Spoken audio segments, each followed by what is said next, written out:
আমাদের গাজীপুরের অনেক সুন্দর একটি গ্রাম্য বাজারে আজকে আপনাদের নিয়ে যাব। তো চলেন ঘুরে আসি গাজীপুরের ঐতিহ্যবাহী একটি গ্রাম্য বাজার থেকে।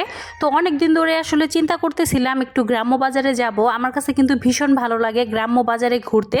তো এই গ্রাম্য বাজারটিতে যেতে হলে অবশ্যই আপনাকে তুরাগ নদী পাড়ি দিতে হবে। আর আমাদের গাজীপুরের কিন্তু এটাও একটি আসলে ঐতিহ্যবাহী নদী বলতে পারেন। তো এই নদীকে কেন্দ্র করে কিন্তু অনেক মানুষ অনেক জীবিকা নির্বাহ করে আর কি। অনেকে মাছ ধরার কাজ করে, আবার এই তুরাগ নদীর পাশে অনেক বাসা বাড়ি আছে, অনেক ক্ষেত আছে। তো সেইটা আপনার সাথে শেয়ার করব। আর এই তুরাগ নদীর পাড়ের বাড়িগুলো আমার কাছে খুবই ভালো লাগে। তো হ্যালো এভরিওয়ান, আসসালামু আলাইকুম। যেখান থেকে আমার ভিডিওটি দেখছেন আশা করি আপনারা অনেক ভালো আছেন। আলহামদুলিল্লাহ, আল্লাহর রহমতে আমি বেশ ভালোবাসি। তো আমাদের গাজীপুর মানেই হচ্ছে অনেক মানে জিনিসপত্র, অনেক গ্রাম্য জিনিসপত্র আছে। তো গাজীপুর আসলে সব কিছুই পাওয়া যায় এখানে। আপনারা বলতে পারেন শিল্প কলকারখানা যেমন আছে সেই রকম কিন্তু অনেক সুন্দর সুন্দর গ্রাম্য বাজার আছে। তো গ্রামে আসলে এরকম অনেক সুন্দর সুন্দর জিনিস পাওয়া যায়, যেইটা আসলে একদম রিয়েল যে গ্রামগুলো সেখানেও পাওয়া যায় না। তো এই ঐতিহ্যবাহী বাজারে আমি চলে আসছি। তো এইটা বলতে পারেন ঐতিহ্যবাহী একটি বাজার। তো এই বাজারটি কিন্তু অনেক প্রায় 200 বছরের পুরনো একটি বাজার।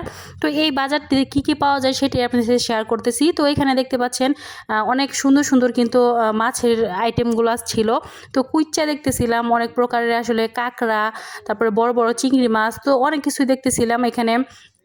তো আমার কাছে প্রত্যেকটা মাছের আইটেমই কিন্তু ভালো লাগতেছিল। তো এখানে কিন্তু প্রচুর ভিড় হয় এই মাছের বাজারে। তো আজকে কিন্তু একটু বৃষ্টি ছিল, যার কারণে লোক সমাগম একটু কম ছিল মনে হচ্ছিল। বাট এমনিতে অন্য সময় আসলে এই বাজারে ঢোকাই যায় না, এত পরিমাণে ভিড় থাকে আর এত মানুষ থাকে।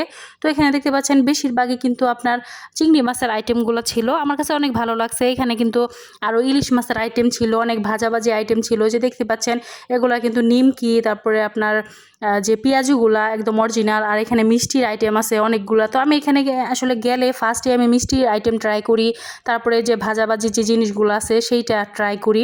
তো আমার কাছে আসলে ভীষণ ভালো লাগে যে কোনো গ্রাম্য বাজারে গিয়ে এইভাবে রাস্তায় দাঁড়িয়ে খাওয়ার মজাই আলাদা। তো এখানে কিন্তু আরেকটা জিনিস আছে যে গজা বলেন, তারপরে আপনার পিঠি। তো এই পিঠিটাও কিন্তু খুবই ভালো লাগে। এখানে আসলে মামারা ভাজতেছিল গরম গরম গরম গরম, আসলে খাওয়ার মজাই আলাদা যে কোনো জিনিসের। তো আমার কাছে গরম গরম খাইতেছিলাম আর এগুলা ভিডিও করতেছিলাম। আর প্রত্যেকটা জায়গায় আসলে ঘুরে ঘুরে দেখতেছিলাম। এখানে কিন্তু দেখতে পাচ্ছেন বাজারটা ছোটোখাটো হলেও এখানে কিন্তু দেখতে পাচ্ছেন অনেকগুলা দোকান বসছে।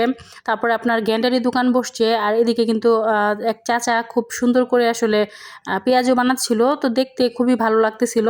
আর বাজারের দৃশ্যগুলো আপনাদের সাথে শেয়ার করতেছি। এখানে কিন্তু মানে হাঁস বিক্রি হচ্ছিল, তারপরে মুরগি, দেশি মুরগি, ব্রয়লার মুরগি, মানে পাকিস্তানি মুরগি, সোনালি মুরগি, অনেক প্রকারের মুরগি ছিল। কোয়েল পাখি ছিল। তো পাখি অনেক প্রকারের ছিল দেখতে পাচ্ছিলাম, টিয়া পাখি ছিল, ময়না পাখি, ঘুঘু পাখি, তো অনেক প্রকারের আর কি। তো এই চাচার এই পেঁয়াজু বানানোর দৃশ্যটাই আমার সবচেয়ে ভালো লাগে। এটা কিন্তু আমাদের কাশিমপুর বাজার। তো আমাদের গাজীপুরের ঐতিহ্যবাহী বাজার, এই বাজারটির নাম কাশিমপুর বাজার।